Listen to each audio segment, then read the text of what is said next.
Chapter 27. The Flower's 8th Birthday. Mrs. Tittlebottom had outdone herself. She'd made an 8-tiered birthday cake covered in delicate marzipan flowers and colorful animals. It was an edible menagerie that rivaled even the famous confections concocted by Mr. Butterpants of Butterpants Bakery. It was a grand spectacle of a cake, a masterpiece. It was the most beautiful cake Mrs. Tittlebottom had ever seen, if she did say so herself.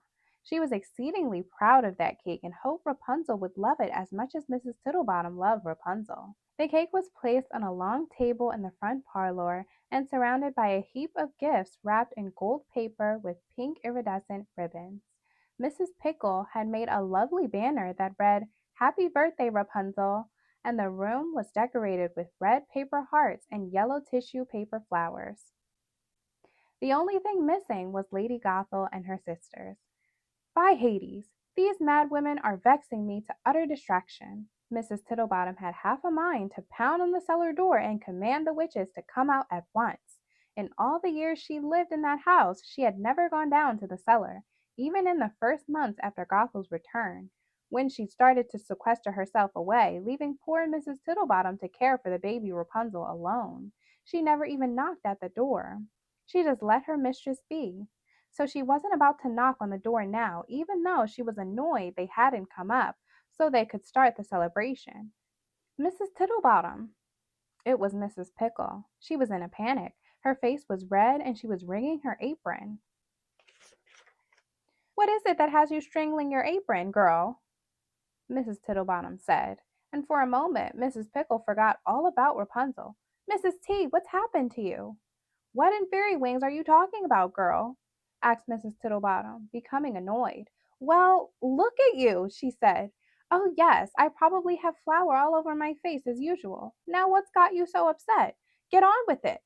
"No, Mrs. T, look in the mirror. Something's happened," Mrs. Pickle said, pointing to the oval mirror that hung on the far wall of the parlor. "Go look right now." "Good grief," said Mrs. Tittlebottom as she made her way to the mirror. "I will, if only you'll stop this carrying on." But her tone changed when she saw her reflection. Oh my! She couldn't believe her eyes. She was young. It had been so long since she had seen that version of her face she almost didn't recognize it. She just stood there, staring at herself in disbelief. "Oh, Mrs. Tittlebottom, the reason I came to find you—" "Yes, child, what is it?" she asked, still looking at herself. "I can't find Rapunzel. She's not in her room, and she's not outside." "What? Are you sure?" Mrs. Tittlebottom asked, whipping her head around to look at Mrs. Pickle. "Yes, I looked all over." "Rapunzel!" called Mrs. Tittlebottom. "Where are you, girl?" "She's nowhere to be found." "You don't think she's downstairs with the mistresses, do you?"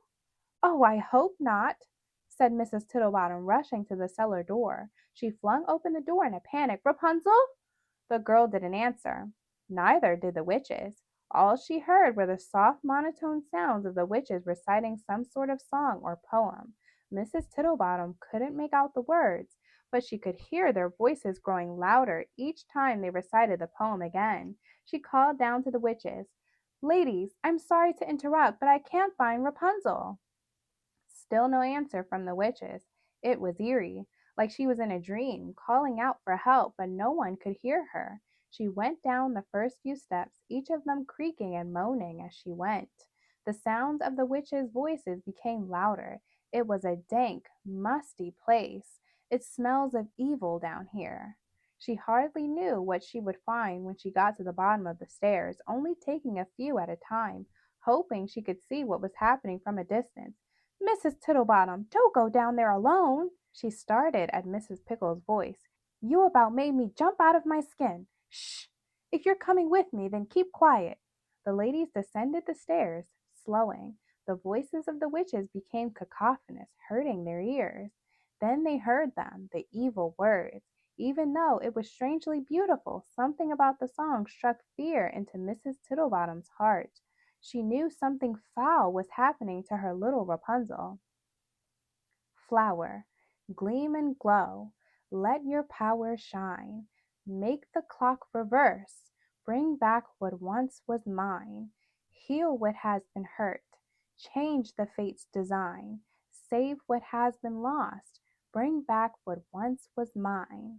What once was mine. Mrs. Tittlebottom rushed down the stairs. She couldn't have imagined a more horrific scene. The four witches were in a semicircle, their bloodied hands linked and dripping on Rapunzel's sleeping body. The witches' eyes were rolled back into their heads, and in front of them were three bodies, two beautiful dead young women, and Rapunzel sleeping between, with her long hair brushed out and blanketing the dead beauties. Her hair glowed as the witches sang their song, which seemed to be penetrating the dead and lovely creatures.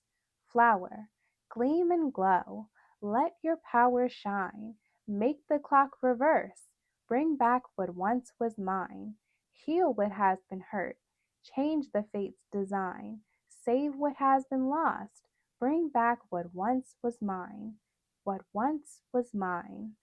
Mrs. Pickle screamed, drawing the witches out of their trance. Nothing about the scene was natural, especially the contortions of the witches' faces after being brought out of their trance.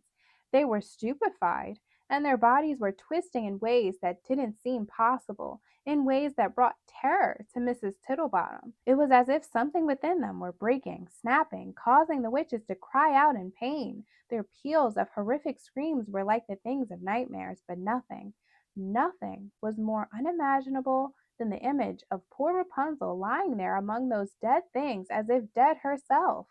Gothel's mouth bubbled with black goop as she struggled to spit out her words. "Look what you have done, you fool! You've ruined it!" "What have you done to Rapunzel?" screamed Mrs. Tittlebottom.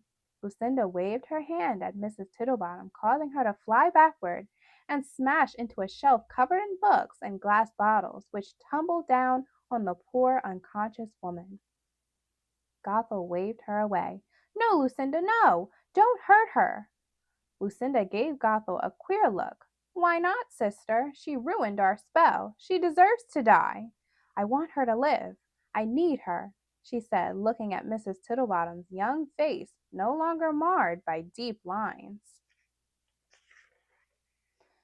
"And what about this one?" asked Lucinda, pointing to Mrs. Pickle, who was huddled in the corner crying. "Oh, you can kill her," said Gothel. "She is nothing to me." "Very good," said Lucinda, laughing. "Sisters, you heard Gothel. Take care of this simpleton while I wipe Mrs. Tittlebottom's memory."